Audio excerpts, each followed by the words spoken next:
Hi, everyone. We're going to get started in about 5 minutes.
Hi, everybody. We're going to get started now.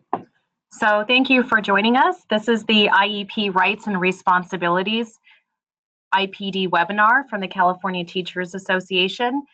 And we have quite a few people who are going to be joining us later, or they're just going to watch this after it's recorded. So if you can't make the entire webinar, this is being recorded and it will be sent out to you via the GoToWebinar. So I'd like to do some housekeeping. My name is Karen Taylor, and I'm the Instruction and Professional Development Staff Person in Region 4, and I work for the California Teachers Association. So we have some features on the webinar that I want to go through because I am trying to make this as interactive as possible. So the first thing I want to point out to you is that you should have a little box on the right-hand side.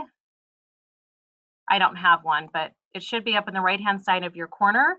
And if you can't see it, you can click on the orange arrow and it'll open up a bunch of boxes. You don't need a microphone for today, but if you notice, there is a microphone that's muted, and then there's a little square icon below that, and below that is a hand feature. So if everyone could raise their hand, meaning click on that hand so you can show me that you see it, I would really appreciate it. So if we can just do that right now.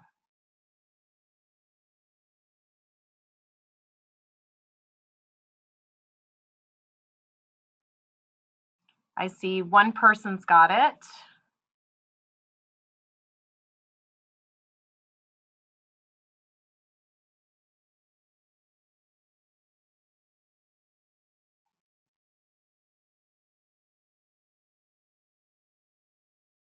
So I'm just going to give you a few more seconds to try that.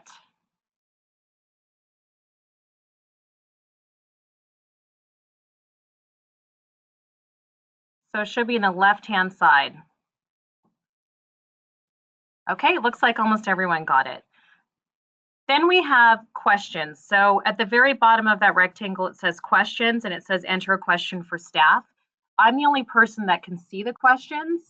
And we'll have some designated time during the webinar to actually ask those questions. Unfortunately, because of the high attendance, I can't answer everyone's questions, but we will be putting out an FAQ based off of some of those questions you asked today. So if you have a question at any time during the webinar, please feel free to use that feature, and I will be picking and choosing some of those questions to answer and discuss today. Then we have the handouts. So you should see those in the middle underneath the computer audio, and there are 5 different handouts, and we'll be looking at those at various points of the webinar.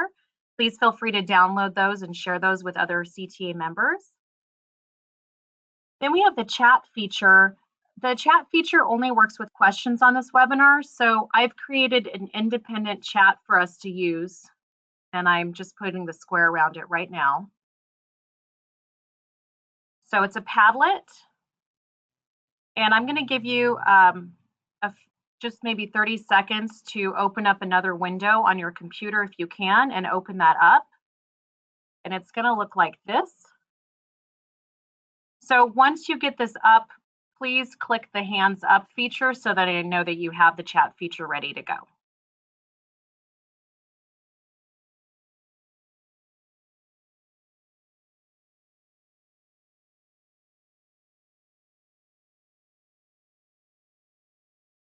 And you shouldn't need a Padlet account to access this.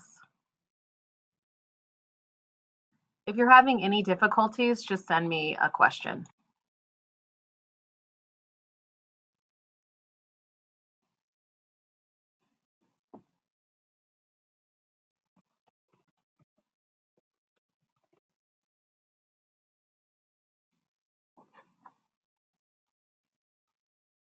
Okay, looks like almost half of everyone has the Padlet up. I'm just going to give you about 10 more seconds.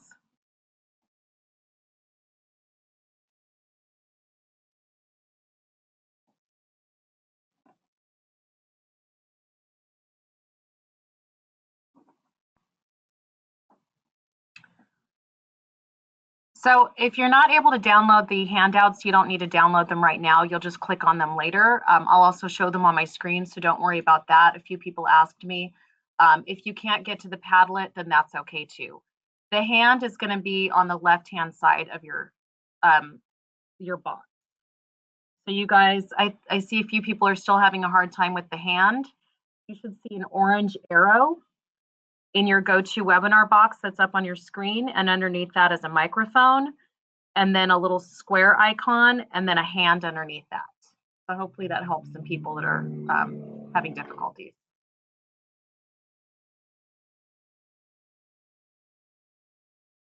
Okay, so let's get started. So today's objectives are to talk about some best practices for IEP meetings in dealing with parents in terms of attendance and general education teacher participation.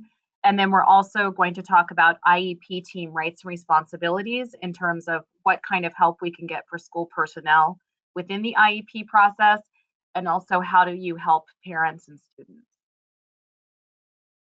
So I'm going to start a poll. I just want to find out who is here online with us. There are only 5 options, so fill out the best you can to describe yourself.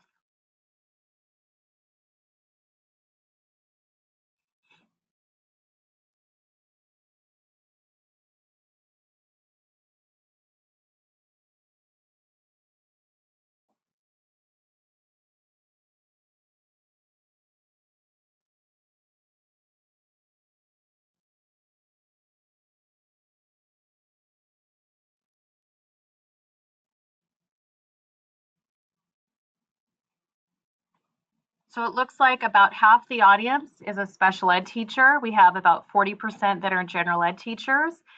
And then we have counselors, school psychologists, other support personnel, and some administrators and CTA staff on here as well. So thank you for all being here.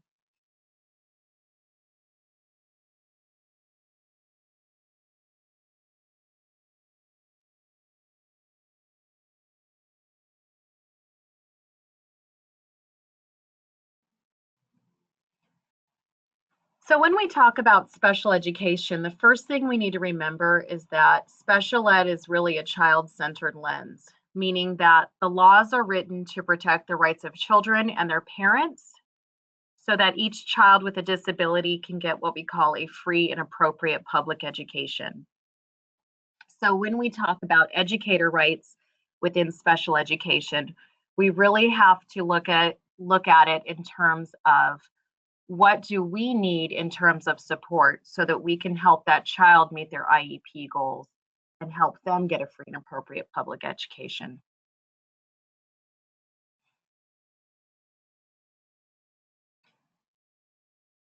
So I just want to review a few terms with you. Raise your hand if you're familiar with IDEA.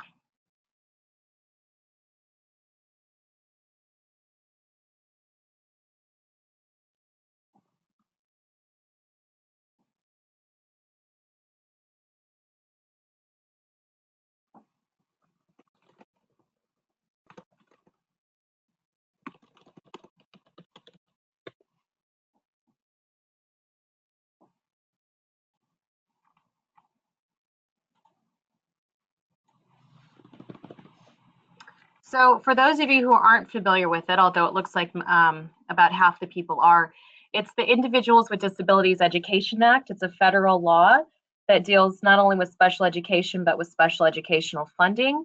And every state law has to follow the statute set forth by IDEA. And it also means that a student who has a disability should have the opportunity to be educated with non-disabled peers to the greatest extent appropriate.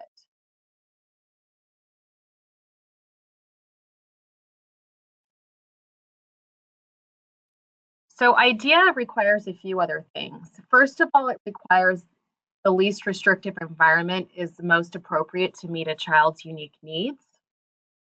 It also requires that the school districts have a continuum of placements available, meaning that it's not just a one-size-fits-all curriculum or just a one-size-fits-all class for those students. So a school district or a local educational agency have to have a variety of choices so that the IEP team decisions are met.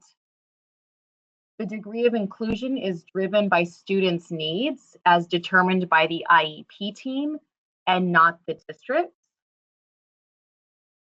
General education is typically the starting point for least restrictive environment. However, that's not always the case.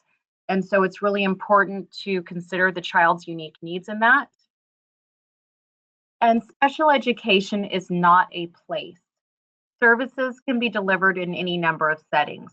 So while we have a continuum of placements, it's also important to remember that students can get services in different places as well.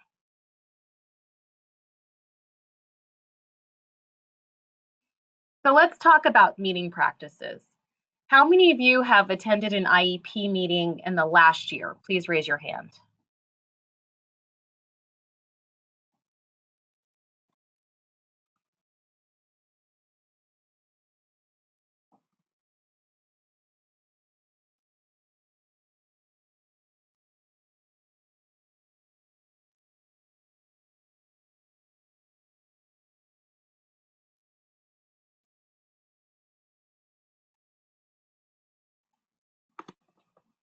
What both products do. I think that, you know, once it's all said and done, the differences between them are not going to be. Got someone coming through here. And what I like about silence is it's kind of like it's like a minimalist. Sorry, we have a technical difficulty.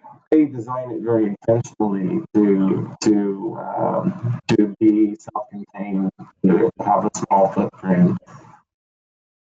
Sorry about that. Okay, so how many of you have now attended an IEP in, say, the last month?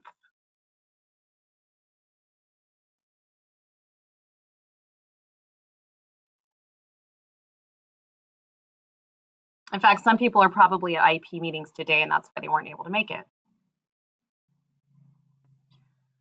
So what we really want to do is find a way to create a healthy system for addressing concerns. We want to look for solutions instead of playing the blame game. And I know sometimes IEP meetings can become difficult, whether it's because of miscommunication or parents maybe want something different than what we're thinking. So I have a tool for you that's really useful in kind of evaluating your IEP practices. We also hear from a lot of teachers that they feel like they don't have a voice in the IEP process. So the British Columbia Teachers Federation has an excellent social justice lens tool that we've used to create a template to evaluate IEP practices. And I've actually attached it in the handouts. So if you look under IEP Social Justice Lens PDF, you will see it. And I'm going to click on it right now.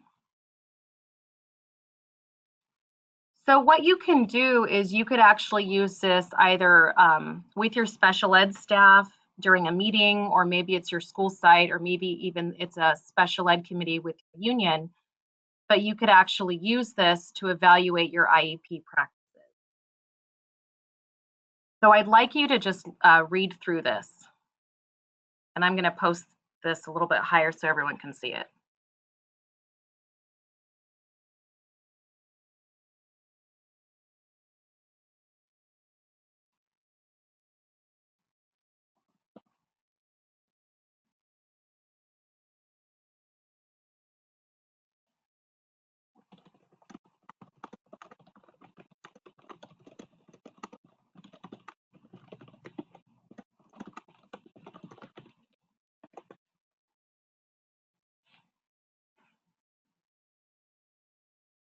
I think what's important to remember is that in an IEP meeting, you're considering everyone's perspectives and opinions, and that there's a mechanism in place so that everyone understands the process. Please raise your hand if you think you could use this at an IEP meeting.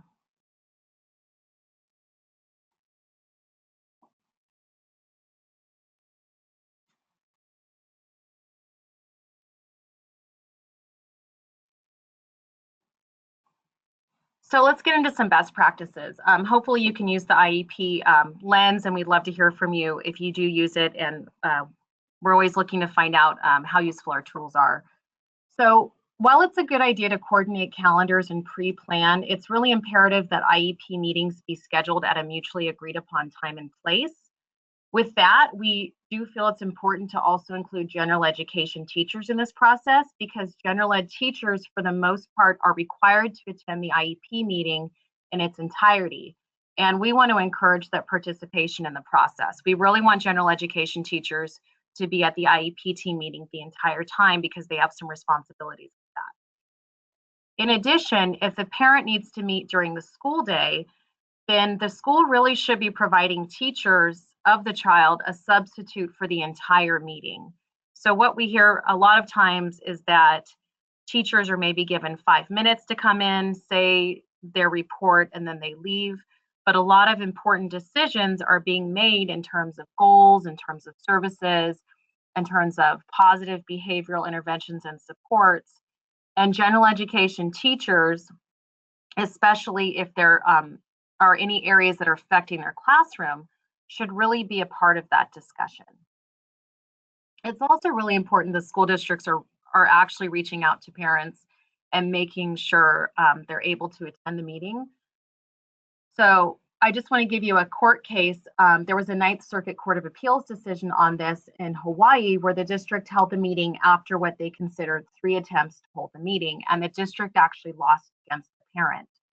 So the court went on further to point out that if you were to look at the 2 procedural provisions the school was considering when they decided to hold the meeting without the parents, denial of parental participation versus procedural timelines, parental participation had the most importance. So we really want to make sure that we're including parents in the process the entire time.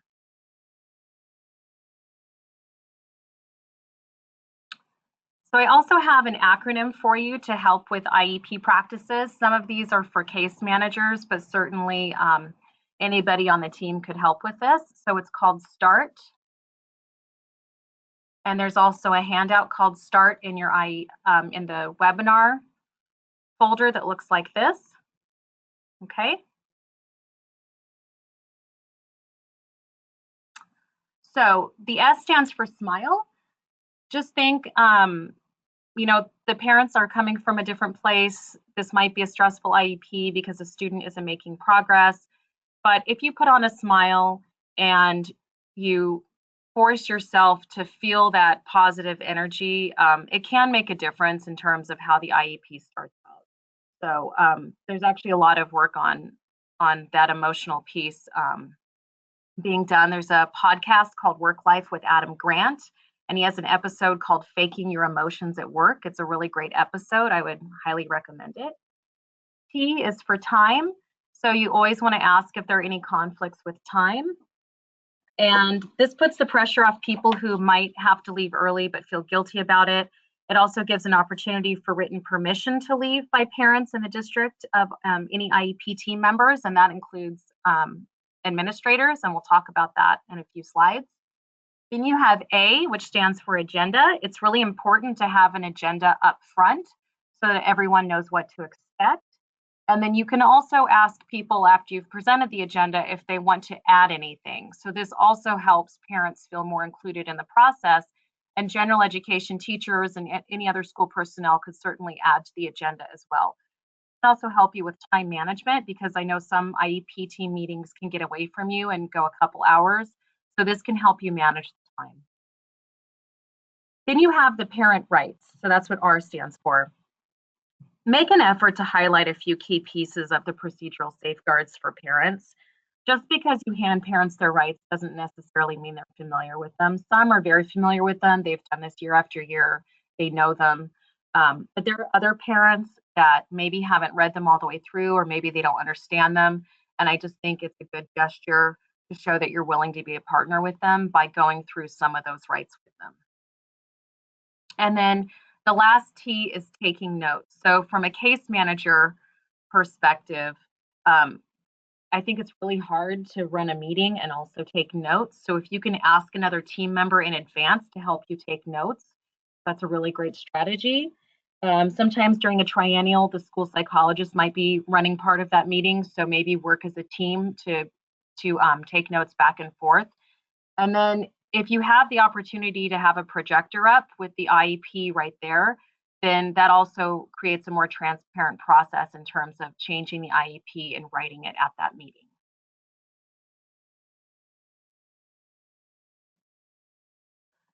So what I'd like you to do is review the handout, Communicating with Parents.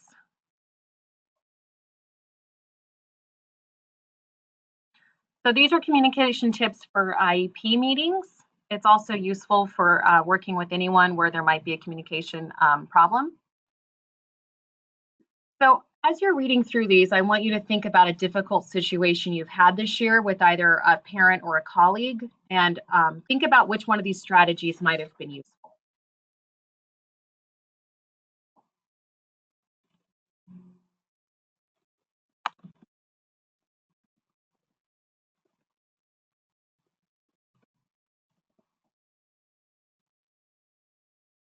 And I'm going to scroll this down for the few people who are having difficulty finding their handouts.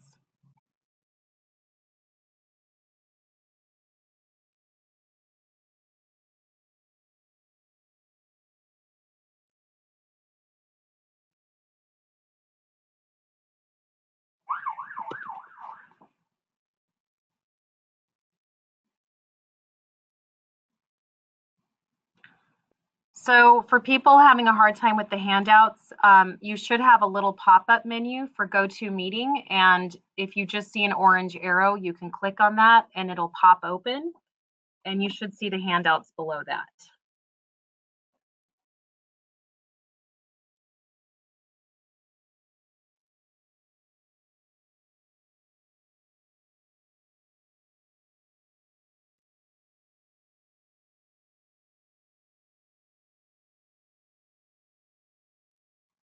And then there's 7 in total. So I'm just going to review these for some people are having a hard time with the handouts. So the first one you want to think about is just put yourself in their shoes.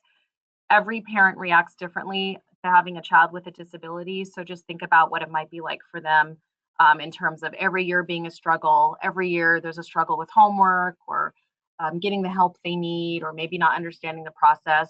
So that frustration can really add up. And sometimes if we put ourselves in their shoes, that can really help build empathy on our part.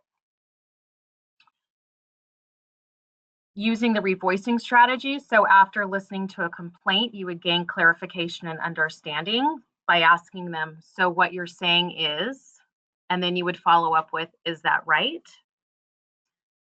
That way, if there's some miscommunication, you can help figure out what that is. You can also ask the parent, or maybe this is another teacher, to use an example, and that can help you determine next steps. That also takes some of the emotion out of the equation.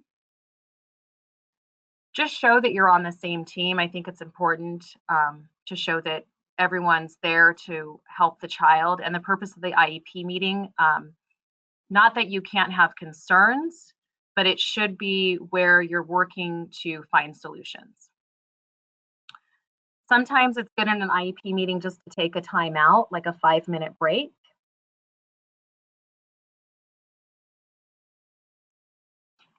As teachers, we always want to respond. We're used to responding to our students, so it can be hard to just sit there and listen. But I think when we're working with parents who are really frustrated, we have to just sit there and let them vent those frustrations a little bit, and then use one of the other strategies to respond. And then the last one is dig deeper. So can you tell me what happened that's led you to feel this way? And then you would use another strategy.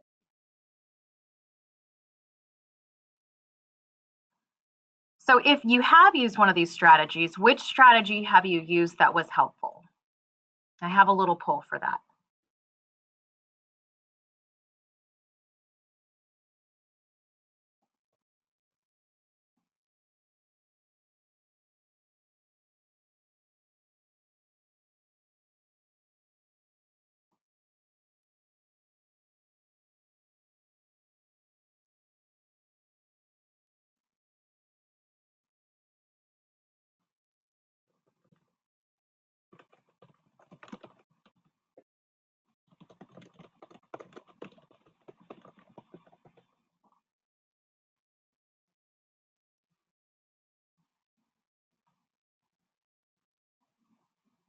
So I'm still waiting for a few people, and I'm going to share this with everyone.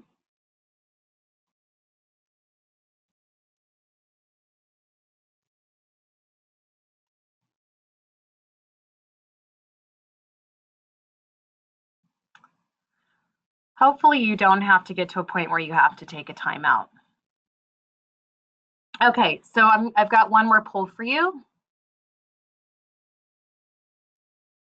Imagine an upcoming meeting with a potentially difficult situation, or perhaps there's someone you're struggling to communicate with. Which strategy might you use in the future?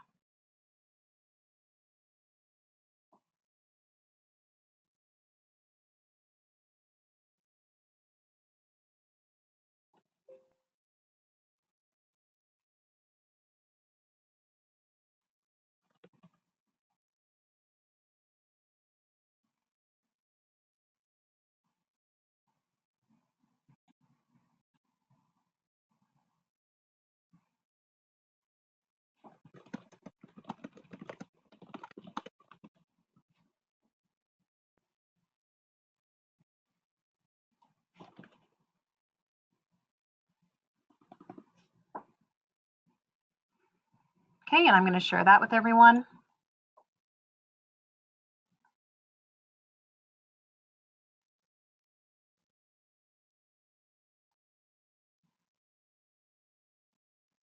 Okay, so we're going to move on.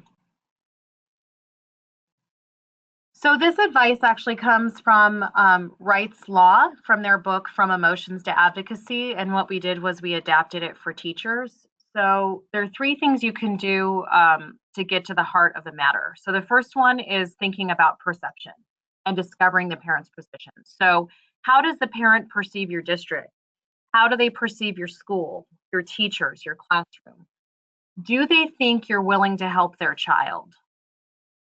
So I think it's good to ask ourselves that question, and if we're not sure of that answer, to have some questions available in the IEP meeting to dig a little deeper into that. The second one is interest. What is most important to the parents, and what do they want? Sometimes our conflicts happen because the parents want one thing and we want another. So how willing are we to fight the parents on that? So let's think about that. What's important? What's really important to them? And then fear. Fear drives actions and emotions. So what do the parents of your student fear? Are they afraid of their child not getting the same grades as their peers? Are they afraid of their child being bullied? Are they afraid of their child falling behind? Are they afraid of their child not learning independence? If you're not sure, it might be a good idea to find out, and that can help you overcome those fears and work out what it is you need to do to help that child with that particular issue.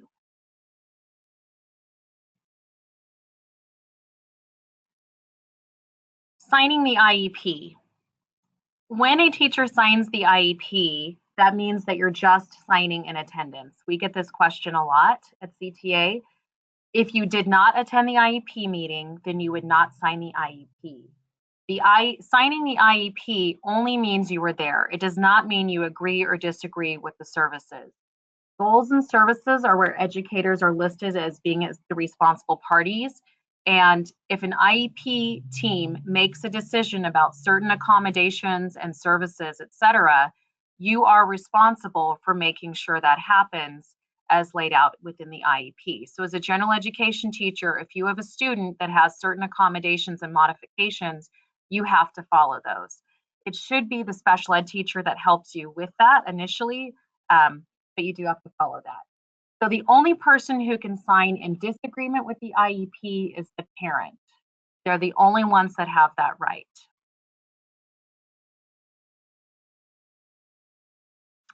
This next slide talks about who needs to be at the IEP team meeting. So the first type of person is the parent or representative of them. At least one general education teacher if the child is or may be in a general education environment. Okay, so I even have it highlighted. So even if that student is not in your class, but they may be in a general education environment, you might be invited by the parent or the district to attend the meeting. okay?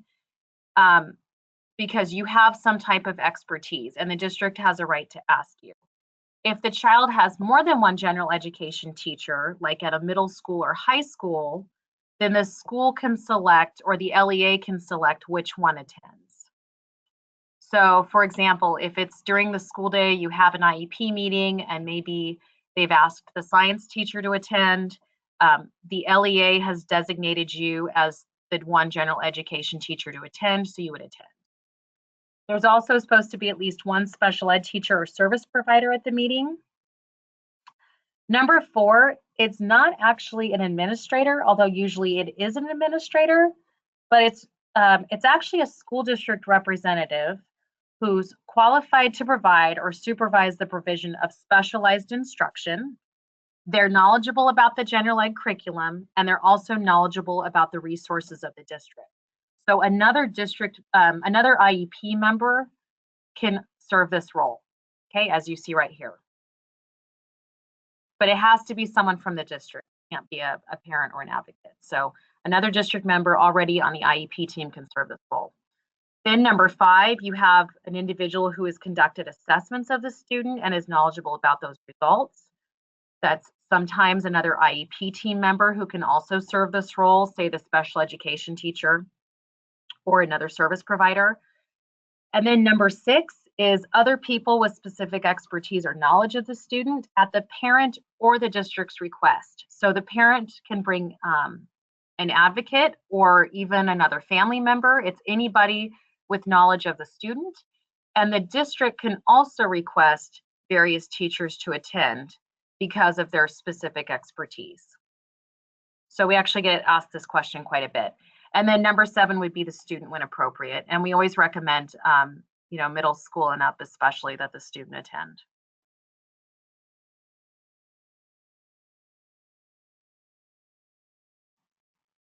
So the general education teacher's responsibility is really important because the general ed teacher, to the extent appropriate, shall participate in the IEP and in multiple ways. So the general ed teacher should be helping with the development, the review, and revision of the IEP. They should be assisting in the determination of the most appropriate positive behavioral interventions and supports. Because if you think about it, most of our students with IEPs are in the general ed classroom most of the time, so the general education teacher should be helping with that decision. They should also be helping with other strategies for the pupil.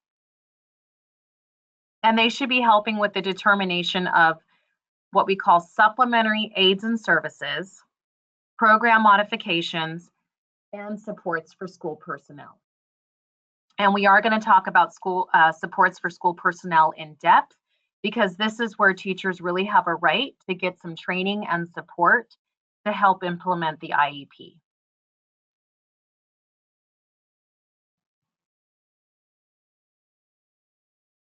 Okay, and last, this deals with attendance.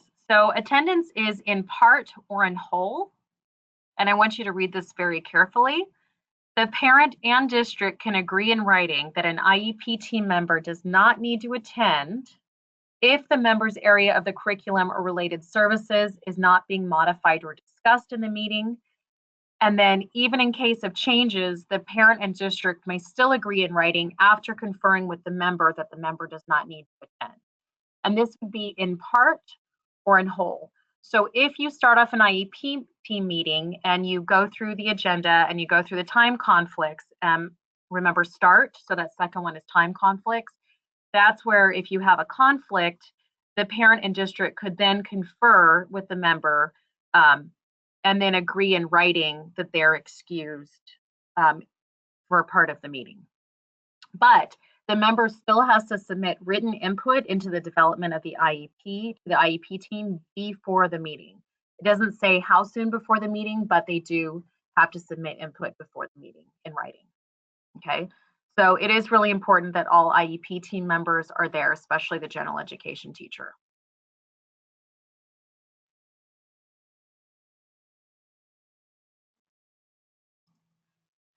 Okay, that leads to some questions. And so thinking about what you've heard so far, and if you're not able to make it to the Padlet, I'm flexible. Let's just use the question bar. I want you to tell me what information on IEPs can you take back and share at your school site so far? And if you are able to use the Padlet, then please do so. So I'm going to give you 1 minute, and then I'm going to look at some questions that we have and answer those.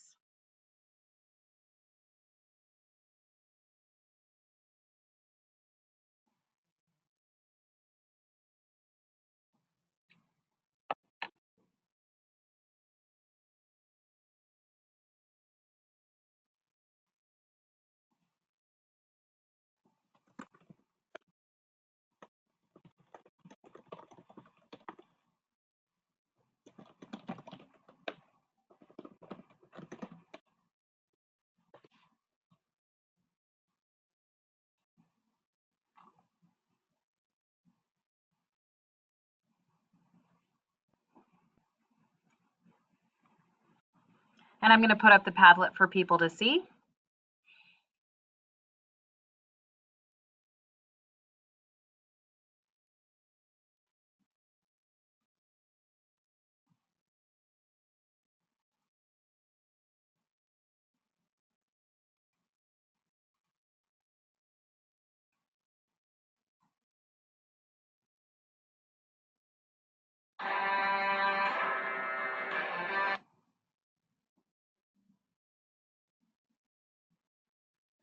Okay, so I have some questions here that I'm going to respond to.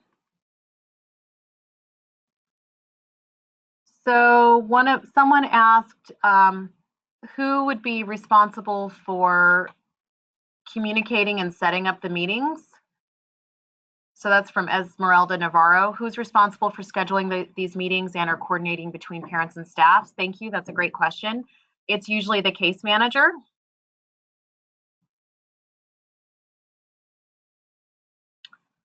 Someone else asked me if teachers should attend an entire meeting or must. Technically, you're supposed to attend the full meeting, but remember, you can get excused for part of it or whole, depending, but we recommend that you do attend the meeting, the entire meeting. Someone asked, can parents record IEP meetings? Yes, they can. And the district also has a right to record an IEP meeting. That's a really great question. There is some ed code on that, and I believe they're required to give you at least 24 hours notice. So the district can't refuse the parent, but the parent can refuse the district's request, I believe. Like I said, there's some ed code on it, but essentially, yes, they do have that right. And the only purpose of the recording shouldn't be to be a gotcha for teachers. It really should just be to help parents understand the IEP process, because it's a lot of information and we use a lot of educational jargon. So parents should be using those recordings to really help them. If you're not sure and you have someone requesting to record an IEP meeting, you're not sure what to do, you're not sure what to say, contact your primary contact staff person, and they can give you the correct answer on that. Also contact your district person for special education, like your special ed director, or maybe there's another protocol in terms of chain of command, but I would contact them as well. That way everyone's following the law on that. So someone asked a good question. How much of the IEP should I complete before the IEP team meeting?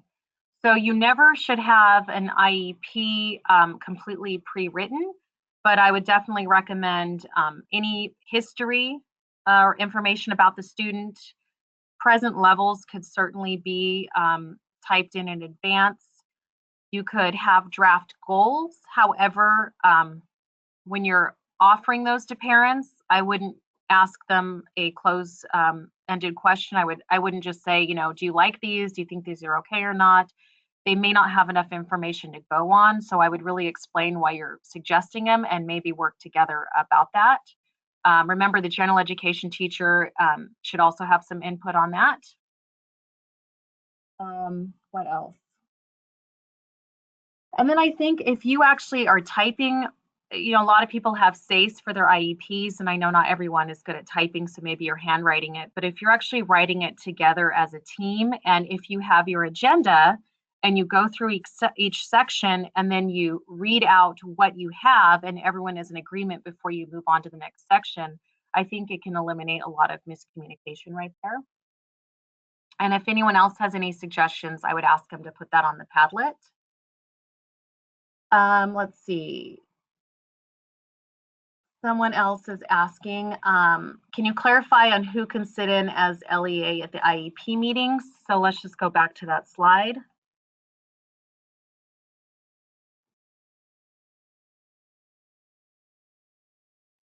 So sometimes school districts have an administrative designee, and that would fall under number 4.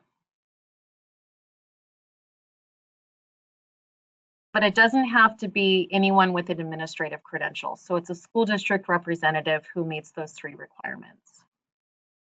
And there are a lot of districts in Southern California that train their either special ed or general ed teachers to be knowledgeable about the various things so that they're in compliance.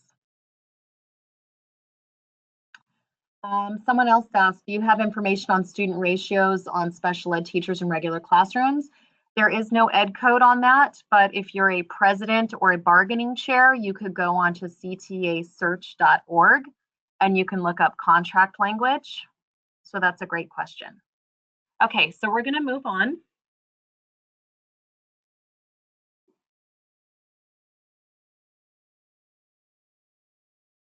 Okay, so we're going to talk about a few rights here in terms of training and also helping parents. So let's make it very clear. If a district stifles participants' rights to participate by censoring teachers or forcing teachers to pre-write an IEP, they're in clear violation of the parent's right to participate. So censoring teachers would be an administrator telling a teacher, you can't talk about X, Y, and Z, or I know you have concerns, but you're not allowed to bring them up, or you're not allowed to suggest X, Y, and Z as an appropriate placement. So there are many ways that we hear from teachers or other school personnel that they're stifled by the district. That's actually violating the parent's right to participate because we're withholding information from the IEP team meeting. And that's also then the district making a unilateral decision without the parents' participation. Something else I've heard recently are school districts or school sites holding pre-IEP meetings without the parents making decisions and then offering that to the parents in the IEP meeting. That is a clear violation of the parents' right to participate, and a compliance complaint could be filed to the state of California on the parents' behalf on that one. And then the pre-written IEP. You can write a draft for certain sections, but you really need to be careful because this can prevent other IEP team members from giving feedback. Okay, and that's not only in the state ed code, but that's also in the federal code as well. One thing you could pre-write would be all of the input from teachers. That's also another thing you could put in the IEP beforehand. And that's not going to violate any right to participate.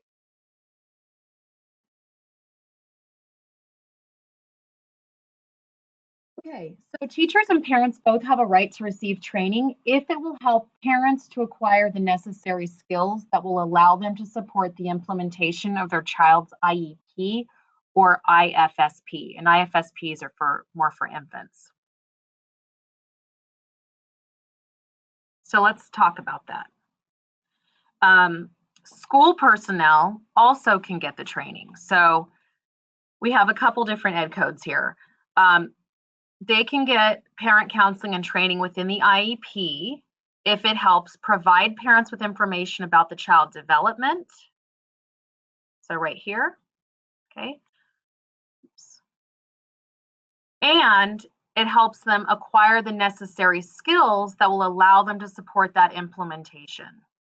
So if they have a child with dyslexia, it would be certainly wise to help get them some training on dyslexia, because they can help their child at home, and that's just going to help their child make better progress throughout his or her school life or their school life. In terms of training and supports for school personnel, The fourth section of the IEP code says that there can be a statement, so right here, a statement of the special ed and related services and supplementary aids and services based on peer-reviewed research to the extent practicable to be provided to the child or on behalf of the child. And so we do this a lot of times, right? We write services in terms of like maybe seeing a speech and language pathologist, or maybe a supplementary aid as they're getting some technology or different graphic organizers. But what often does not get put in an IEP is the statement of the program modifications or supports for school personnel that will be provided for the child.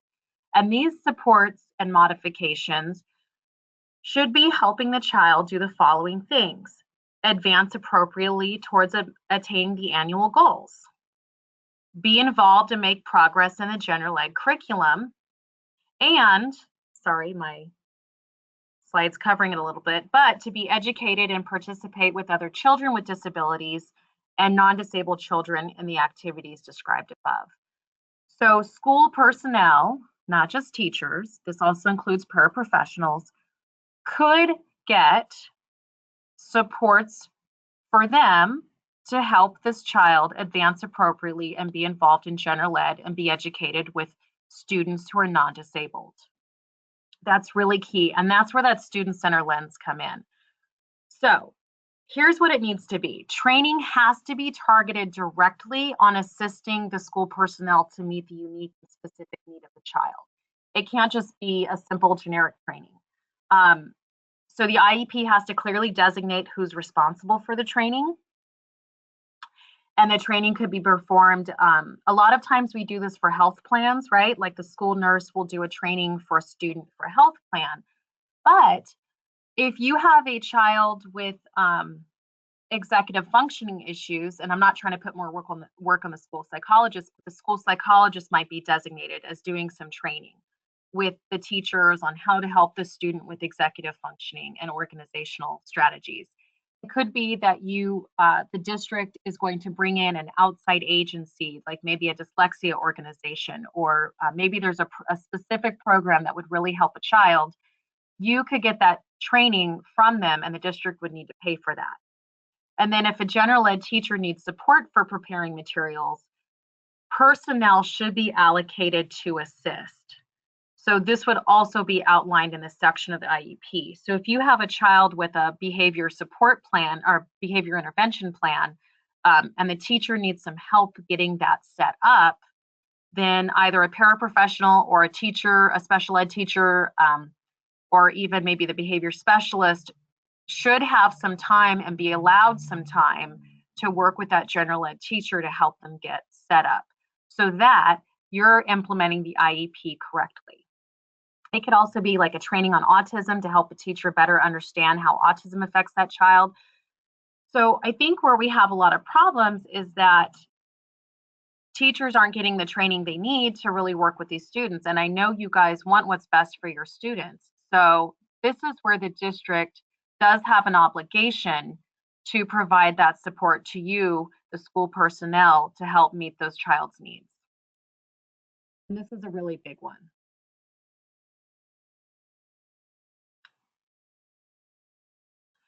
And just some other teachers' rights. You have the right to be notified in advance of the placement of a student with an IEP in your classroom. That's California Ed Code 56347. So the law doesn't stipulate how much advanced placement notice you might have, but you should be notified at least well in advance. Your district might even have policies on that. If they don't, I would ask. That could be something you could get into contract language, maybe stipulate that, maybe it's 48 hours notice or something like that. Also, you have the right to be knowledgeable about IEP contents. So the district has to provide that knowledge to you. It might be that you have a copy of the IEP. It might be that there's a file, not the CUME file, but somewhere else where you're able to get that information, but you do have to have access to the IEP so that you can know what your rights and responsibilities are in terms of that child. And then this is the Ed Code around not forcing medication on a child for services, but it's very clear here that there's no federal prohibition on a teacher to share the following: classroom-based observations on functional skills, academics, behavior, or needs for an assessment for special ed and related services. And I would just advise you, if you are sharing these observations, try to keep your emotions out of it. If it's not a positive experience, just try to stick to the facts. What you cannot do, do not recommend medication. You cannot suggest that you have diagnosed their child. Okay, those are things you cannot do, and I just want to stress that. But you can definitely share your classroom-based observations. Okay, that is your right. And then this is something else. If you are trying to help a parent or guardian of a special education student obtain services or accommodations, the district cannot influence you, intimidate you, threaten, coerce, or attempt to do any of these things. So if you feel like either a site administrator or someone at the district is intimidating you or threatening you because you're helping a parent of a child with disabilities obtain services, then I would recommend you contact your primary contact staff person or the leader of your association to get some help with that.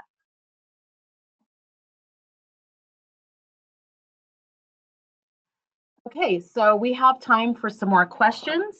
It is 4:36, so I'm going to take a few more questions if you have them.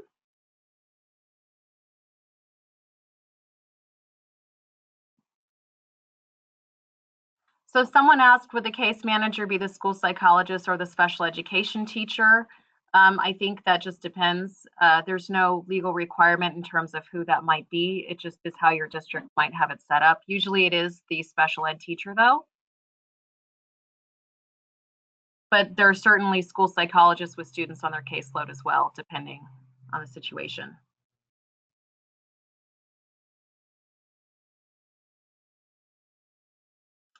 Someone asked, will we get a copy of the presentation? That's not special ed related, but yes, in the handouts, you can see the special ed presentation.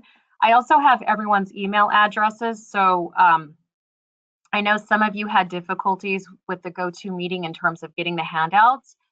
So a recording will be sent to you automatically from GoToWebinar.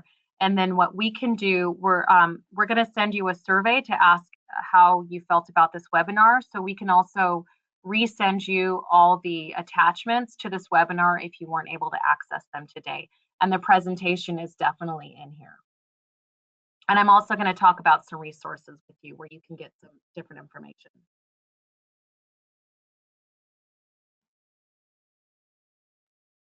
So someone asked, what is general education environment? If student is not mainstreamed, included at this time, must a general education teacher attend? If student only has recess lunch with general education? So the general education environment is a general ed teacher's classroom. However, if we look back at the slides and let's see.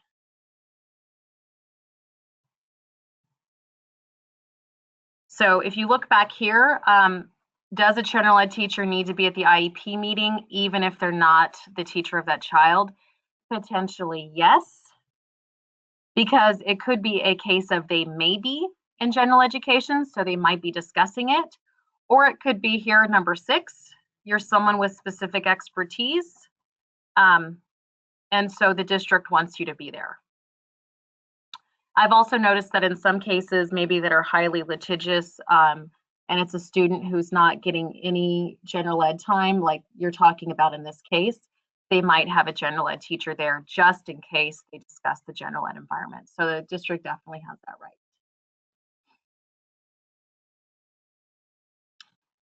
And I'm going through all these questions here. How can a draft IEP be in violation when we ask an IEP meeting for lots of input? So just remember that some things can be pre-written, but everything is supposed to be a team decision. And the Ed Code also talks about any decision made about the child has to include the parents. So I would just be very careful about what you predetermine, even if it's a draft IEP, because you want to make sure that you're including the parents in all of that decision making. Because if a parent feels at any time that they're not being heard, then they can take this, they've got due process rights. So you really want to make sure you're including parents in all decision making. Someone else asked, can parents record meetings? We talked about that. Yes, absolutely. This is a great question from Brett. Some districts insist on using teacher prep periods for IEP attendance. Are there guidelines on how often teacher preps can be taken for IEPs?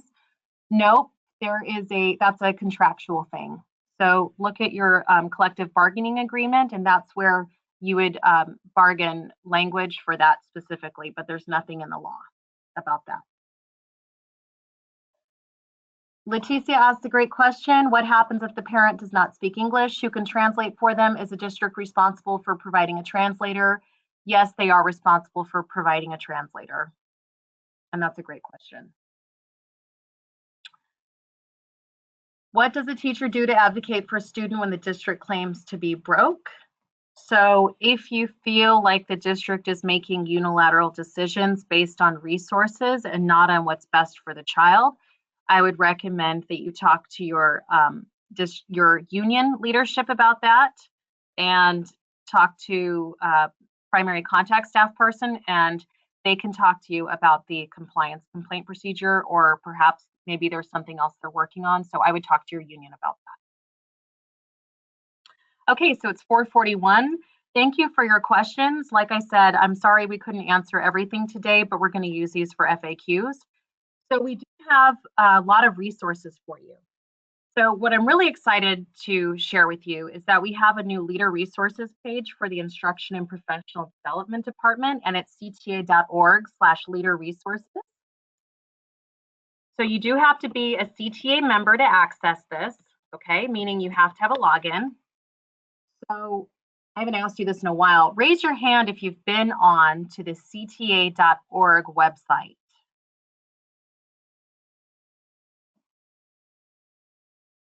And while you're raising your hand, let's see, I've got some people here. Not a lot. So now's your opportunity to do that. If you look right up here, we have this awesome leader resources page. Okay, you're going to click on that and this will pop up. And if you look down here at the bottom, we have an IPD icon. Okay, it requires you to log in. So really important that you're a CTA member.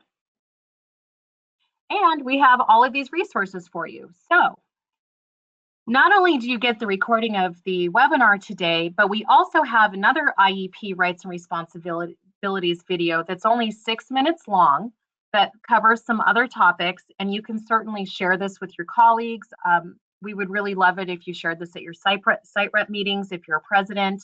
And we also have some of the handouts that you see today. So we've got like this little IEP team rights responsibilities handout. This talks about like meeting notification, request to review an IEP, things like that.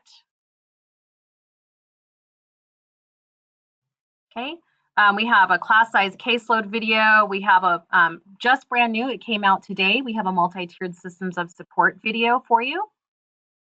So we have a lot of different resources. Then we have our Pinterest page.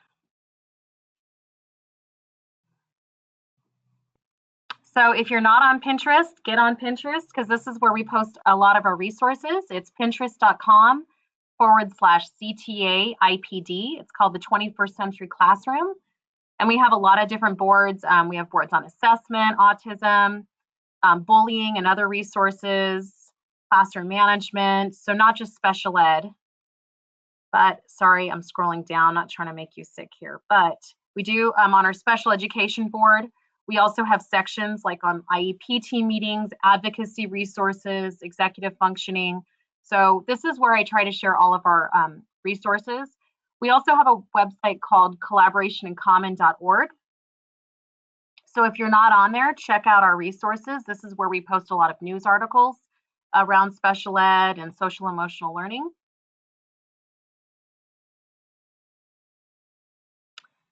And then some other websites for you. And like I said, you're going to get this. I really love pbisworld.com. It's a great website. It gives you resources and suggestions for responding to student behavior. and it tiers it for you, gives you suggestions, tells you how to do it, tells you why you should do it. It's really awesome. I wish I had known about this site when I was a teacher.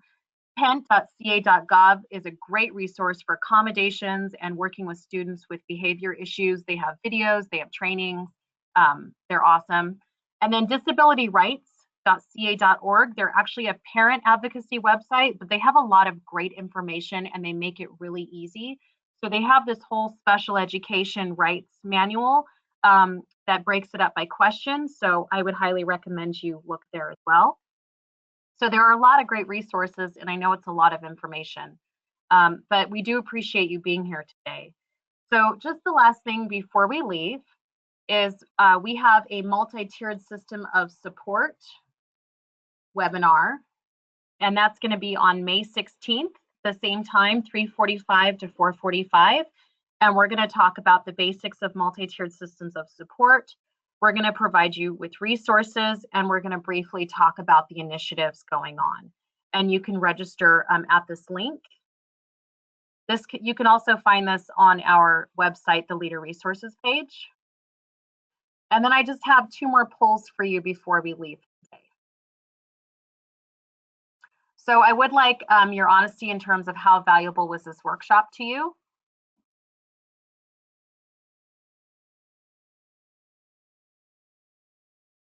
We're trying to get more resources into your hands, and we're hoping that this online format works.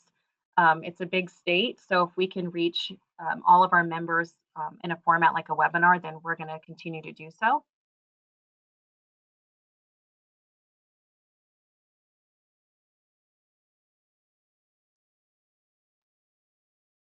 Okay, and then based on your experience today, how likely would you sign up for another webinar?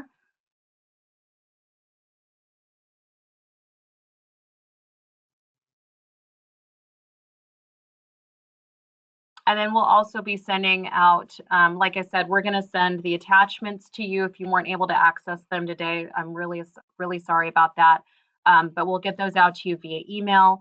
We're going to send you a survey in the next couple days just to ask some more specific questions about your experience today, just to make sure that we can do a better job next time. And you'll get your recording with the GoToWebinar. So thank you very much, everyone. We hope you enjoyed it. We hope you got something out of it. Please share. Thank you for being a CTA member, and have a great day.